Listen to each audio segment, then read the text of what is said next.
A DePaul University psychologist, Dr. Irma Halfter, has proved beyond any question of a doubt, through years of carefully documented studies, that our ability to learn improves with age. In other words, the old saying, you can't teach an old dog new tricks, may pertain to dogs, but does not apply to human beings. Someone once used that saying to Dr. Robert Hutchins, I believe it was, and he replied, people are not dogs, and knowledge is not a bag of tricks. Dr. Halfter has given new hope and renewed ambition to older people who thought the world had passed them by and that they can never compete mentally with the young. So significant are her findings that more than 600 schools, colleges, universities, government departments, and other interested organizations have asked for copies of her studies, which began when she was a candidate for her doctorate at the University of Chicago. According to Frank Hughes, who dug up the story, she has proved that older adults do about 10% better in the same circumstances, the same classrooms, than their younger companions. Now, her study of learning ability covered virtually every field of human activity: business, communications, education, humanities, modern languages, natural sciences, mathematics, nursing, professional art, professional music, and social studies. She experimented with groups of older women, but she's proved the same story with men. Sex makes no difference in learning ability. As the doctor reported on her tests with women, older women gave a superior total performance and a superior performance in each of the fields of study. In particular, the older women earned more A's than the younger women and had approximately equal percentages of B's and C's and a lesser percentage of D's and F's. One of Dr. Halfter's pet peeves is this business of college for everybody. She says, one of my pet gripes at industry is that they don't need college graduates. They have so routinized industry that the college degree is really foolishness. I think all of society is on a wrong kick on this. College is a way to keep young people out of the labor force, but industry has so routinized jobs that decision-making is gone. So what do you think of that? Her important contribution is that our ability to learn is not impaired with the advance of the years. On the contrary, it gets better. People going back for their college degrees in their 60s find little difficulty in keeping up with their younger classmates. So it isn't your chronological age that matters in the learning process, it's your functional age. And if you're functioning normally, you can learn anything you want to, and on the average, you'll do better than you would have done in your late teens and early 20s. Now, I think this is good to know. I'm sure the very young are as glad to learn about this as are their parents and grandparents. So if you hear anyone saying, I'm too old to take that up now, you straighten him out. Remember Dr. Hutchins' comeback. The next time you hear someone say you can't teach old dogs new tricks, tell him that people are not old dogs, nor knowledge a bag of tricks. I ran across a quotation that's just too good to pass up. It's by George Bernard Shaw from Back to Methuselah. Imagination is the beginning of creation. You imagine what you desire, you will what you imagine, and at last you create what you will. One of our major problems as persons is that we so often permit our imagination to be confined by our environment and conditions. One of the wonderful things about human imagination is that it can break out of the barriers that tend to limit us physically. It can fly away to greener hills. It can see things not as they are now, but as they can be. It can foretell the future, at least as far as we as persons are concerned, to an altogether unsuspected extent. It can draw the colorful mental images that we hope someday to turn into reality. Imagination is the beginning of creation. We imagine thousands of things, of course, but if we understand the power of imagination, we realize that upon which our imagination becomes fixed tends to turn into reality. This is good and bad. Just as we can imagine wonderful things and conditions, we can also imagine unhappy, tragic situations. And whatever our imaginations become fixed upon will tend to become real in our lives. That's why control of the mind is so important. Control in the way we control a car. We want it to take us where we want to go. We don't want it to take us into a ditch or into another car. And so we're alert, and we control its speed and direction. It's the only way to drive successfully. Controlling the imagination, or freeing it along positive, growth-directed lines, will lead us in that direction. If we decide upon a goal we think is right and worthy of us, our imagination becomes like a pair of hands holding the picture in our minds, holding it and feeling every part of it, exploring it, turning it over, loving it. And as we hold that picture in the hands of our imagination, we're led toward it. The enormous power of our minds is set the task of achieving it, and the amazing answers begin to come to the surface of our minds. Soon, depending upon the difficulty and complexity of the image, It is ours. It's real. It exists in the world. It is an entity where before it was only a picture in our imagination. Children have an overabundance of imagination, but it's rampant and uncontrolled, which is as it should be as children. As we grow older, we can put the power of our imagination to marvelous use. We can make of it a servant, a genie, to bring us anything we seriously decide upon, or its equivalent. George Bernard Shaw knew this when he wrote those lines. It's not a new formation. It's as old as philosophy itself. But few of us realize we can put it, this self-fulfilling prophecy, to use for good in our lives. Let me give you that quotation again. Imagination is the beginning of creation. You imagine what you desire, you will what you imagine, and at last you create what you will. My old friend Commander Edward Whitehead, chairman of the board of Schweppes USA Limited, made a talk some time back before the United States Naval Institute, which was so popularly printed it. And in this speech, he talked of the difficulty in finding the kind of men who can make it into top management. The title of his speech was How to Succeed by Really Trying. And in it he said, trying, sustained effort, guts, resilience, the ability to spring back after defeat and discouragement, as well as some measure of ability, are the prerequisites of success. He said moral courage, a vigorous approach to problems, coupled with some degree of tact and preferably some personal charm, marks out the individual from the herd. As an employer, I can tell you that I'm immediately impressed by a young man who differs with me, who takes a different standpoint and does not hesitate to say so. Clearly, if he's going to survive, he must be right on at least some occasions. Also, his manner and approach must be respectful. But it never ceases to amaze me how few are willing to question, to challenge, still less reject the viewpoint pontificated by the boss.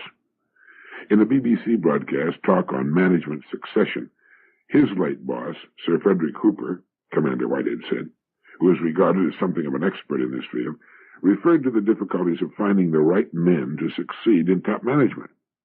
He explained why he had learned to reject the specialist, the expert who developed such a penchant for his own particular field that he was seldom able to see a thing whole, to take the broad view.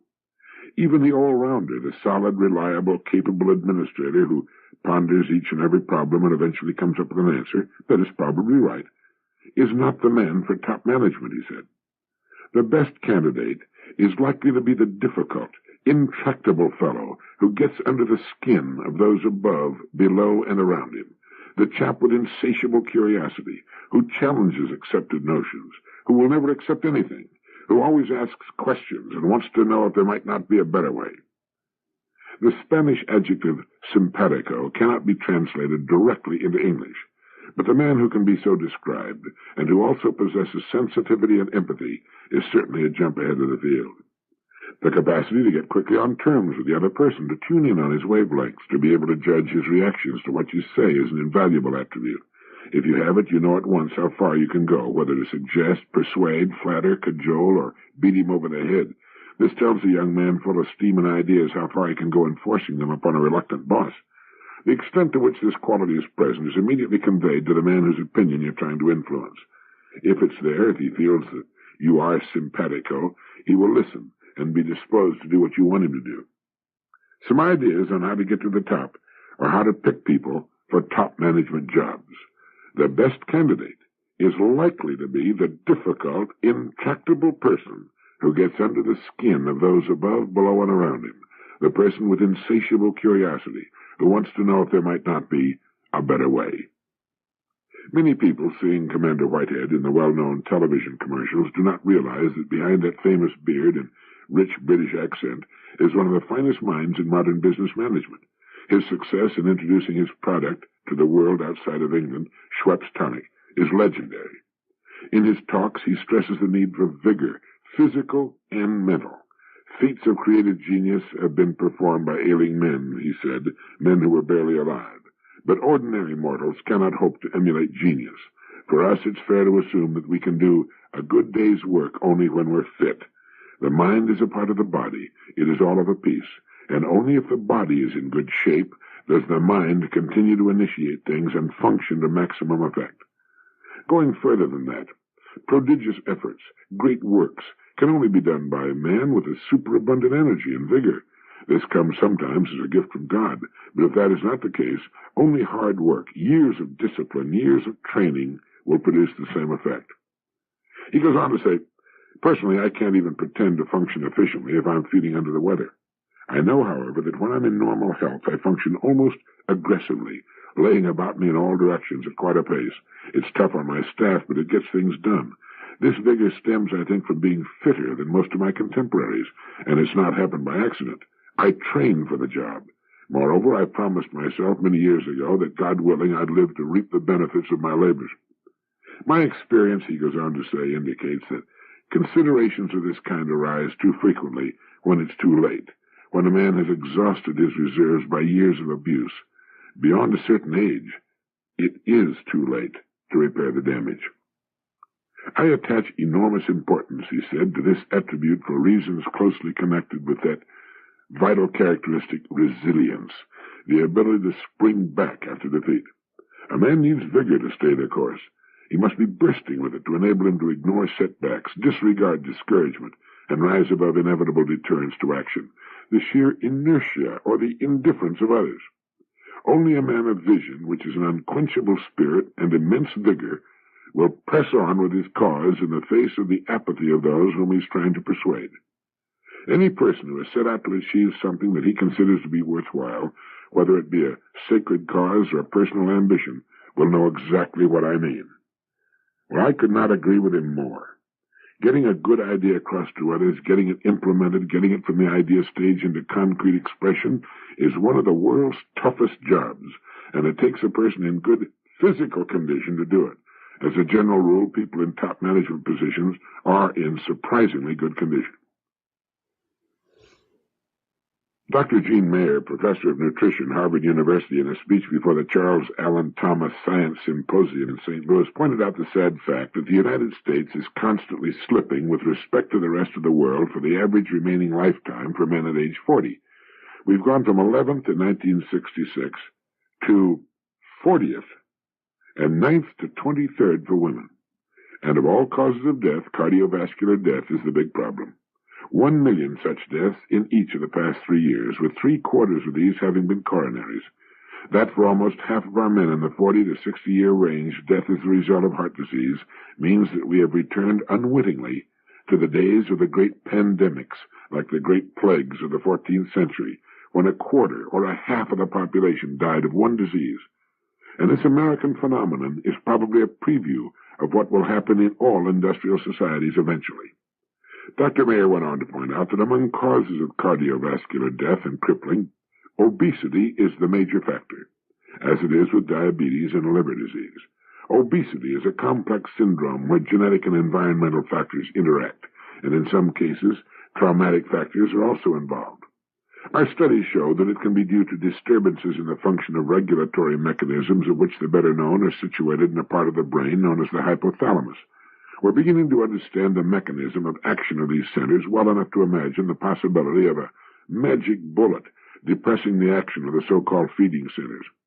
Most obesity, however, appears to be directly the result of our mode of life. She said, I have shown a number of years ago that the mechanism of regulation of food intake works poorly or not at all at very low levels of energy expenditure. As physical work decreases below a certain critical level, determined for each individual by heredity and clearly associated with body type, food intake stops decreasing correspondingly, or decreasing at all, and the individual becomes fat. Obesity is, for many, and probably for most of our overweight population, the result of a technology which, by emphasizing door-to-door individual transportation, labor-saving devices, and televised spectator sports, is affecting unfavorably the health and appearance of close to half of our adults. Lack of exercise does more than lead to obesity. Again, our research shows that hard and prolonged exercise protects against the hypercholesterolemic effects of a high diet in saturated fat, and to a certain extent against hypertension. In the presence of a significant narrowing of the arteries of the heart, it also leads to the opening of collateral vessels, and thus may avert a fatal coronary. It is thus not enough to mention technological approaches to preventing the number one killer and crippler of men in industrial societies. It's even more important to understand that the pandemic prevalence of cardiovascular disease is to a large extent the result of our uncontrolled technology. All of which means, if you want to live a full lifespan, take care of your heart by daily exercise and keep your weight down. So check with your doctor, watch your weight, and exercise every day. It isn't that we want to live forever, but why sacrifice 10 or 20 years of life just because of modern technology? A very interesting United Press International story appeared recently, Dateline, New York. It seemed that many companies are faced with the problem of executives who resist taking vacations. According to Dr. Smith Montgomery of Personnel Psychology Center, New York City, and other business psychologists, the man who wants to skip his vacation nearly always is a risk of some kind to the company, and himself. Rarely is his excuse for staying on the job valid. According to Dr. Ralph Collins, consulting psychiatrist for Eastman Kodak Company of Rochester, New York, this executive likely will become dogmatic and irascible at the office, reducing morale and efficiency in his department. There are many executive types who want to skip vacations, virtually all bad, Montgomery said. One is the fellow who's afraid somebody else will be sitting at his desk permanently when he gets back. There's the man who's been covering his mistakes and fears the boss will find him out if he goes on leave. There's the spendthrift who can't afford a vacation.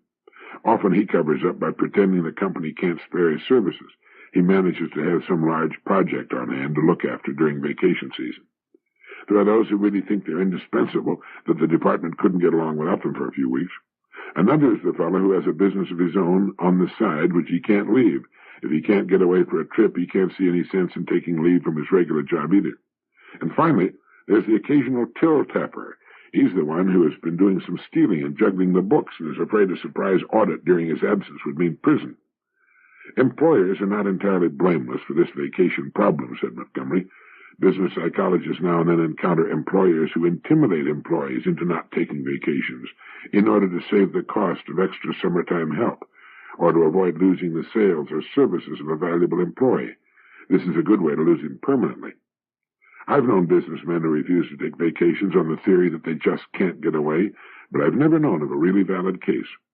By not taking his vacation, the boss deprives his family of their vacation fund and deprives the employees the pleasure of his absence for at least a short time during the year.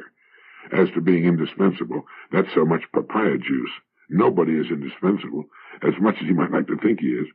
Quite often, much to the consternation of the boss, sales increase during his absence. Things actually run more smoothly, and overdue improvements can often be made. So take your vacation, get away from it all, and get a change of scenery, a fresh attitude, and quite often, some excellent ideas you wouldn't have gotten otherwise. Yes, Virginia, there are those who resist taking vacations, and where you find them, you will also find problems of various kinds. There was once a manager who had all the tact and consideration for the feelings of others as a wounded wolverine. To him, there was only one way to do things, and that was his way. As far as he was concerned, all other human beings, but especially those in his charge, were revolving morons. The slightest mistake found him frothing at the mouth, cursing, shouting, running around like a crazy wind-up toy with hypertension. The turnover rate in his department was practically 100% per year. He belonged to the old school that's fond of saying, if you want something done right, do it yourself. That statement, incidentally, is the most blatantly conceited, stupid remark ever uttered by a creature famous for making stupid remarks. It assumes that no one else on earth can do a particular job as well as I can. That has to be false on the face of it. What the person who says that really means is, if you want something done the same old way, the way you like to see it done, then do it yourself. Anyway, this manager of whom I speak was a problem for the whole company and was fast becoming about as popular as a cute athlete's foot. Finally, it was suggested to him that he have a frank evaluation session with his people, with the idea of reaching better accord and bringing more peace and productivity into his department. The suggestion was made to him by a person of higher authority, so he went along with it. He got his people together and leveled with them. He wanted their opinions of him and their suggestions as to how their department could be more efficiently operated. Well, it was a revelation. The manager learned that he was not held in high esteem by his people, that they only tolerated his thoughtless and dictatorial methods because of the paycheck. But the most revealing and interesting question came from one of the youngest men in the department. He asked, "Where did you learn to manage others?" Well, this brought about a deep and prolonged silence, and it turned out that this manager had never studied management at all. He had never in his life read a single book on management techniques or how to get along well with other human beings. It seems that he had taken it for granted that management ability came along as standard equipment, like a navel at birth. He learned, in fact, that he didn't know the first thing about managing others, and that it might be a good idea if he gave a little thought to the subject, which he did. He began to study everything he could find on the subject. He built a fine library of materials on good management and became, in the process, a very good manager.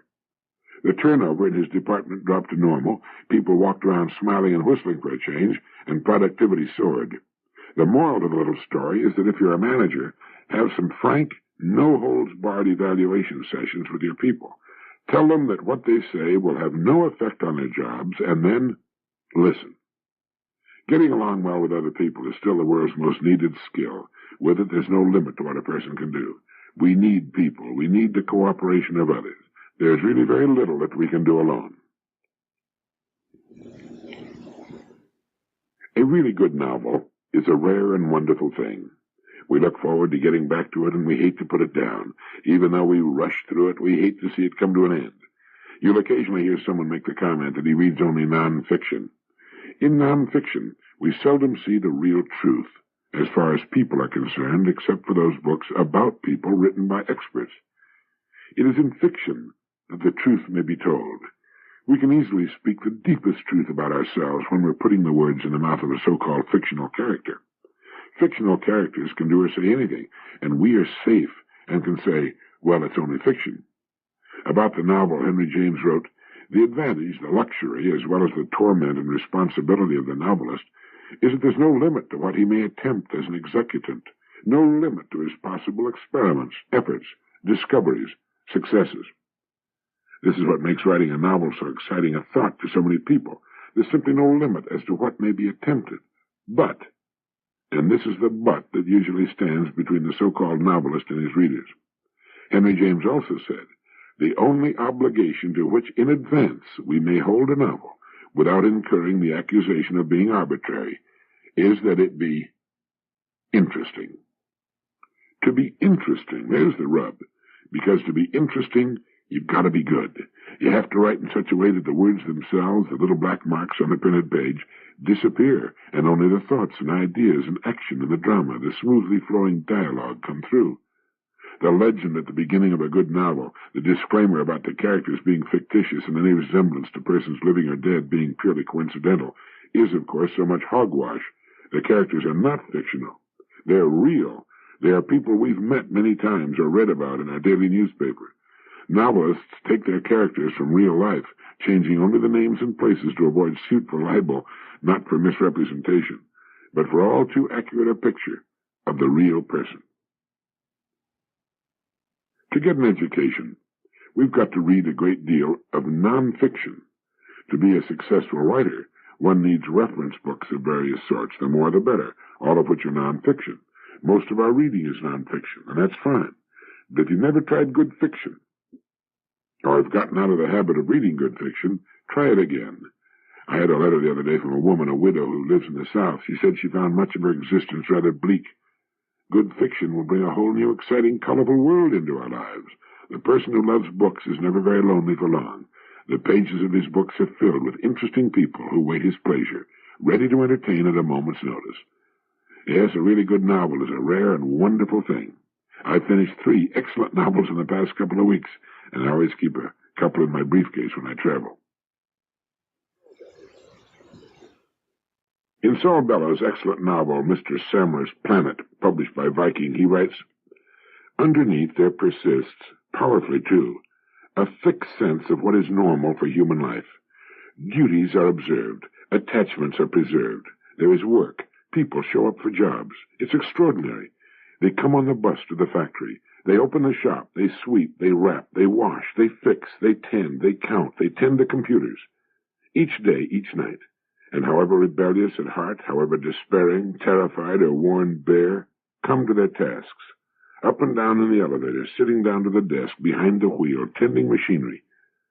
For such a volatile and restless animal, such a high-strung, curious animal, an ape subject to so many diseases, to anguish, boredom, such discipline, such drill, such strength for regularity, such assumption of responsibility, Such regard for order, even in disorder, is a great mystery, too. Oh, it is a mystery. One cannot mistake this for thorough madness, therefore. One thing, though, the disciplined hate the undisciplined to the point of murder. Thus the working class, disciplined, is a great reservoir of hatred. Thus the clerk behind the wicket finds it hard to forgive those who come and go in apparent freedom. And the bureaucrat, glad when disorderly men are killed. All of them. Killed. Well, that's one of the best pieces of writing I've come across in some time, and it's one of the reasons I like to read Saul Bellow. He makes you think. He makes you go back and read a paragraph over again. He pulls you up and puts all your mind to work. Surely we've all wondered why people stay in their traces instead of jumping out of them. People show up for jobs. It's extraordinary. They open the shop, they sweep, they wrap, they wash, they fix, they tend the computers, each day, each night. And however rebellious at heart, however despairing, terrified, or worn bare, come to their tasks, up and down in the elevator, sitting down to the desk, behind the wheel, tending machinery. Yes, it's a great mystery. Except that they do what they have been taught to do. They follow the examples of those who have gone before. Once in a great while, a bus driver will take off for Florida with his bus, or a newspaper man will sail alone across the Atlantic, but 99.99%, however rebellious at heart, however despairing, terrified, or worn bare, come to their tasks. How about you? Love your work? Love your life? Happy, like the old neighborhood, the town, the part of the country? Man has been called the responsible animal.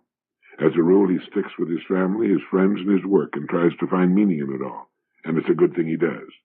But reading Saul Bellow's words makes you think, doesn't it? And it is true that disciplined hate the undisciplined to the point of murder.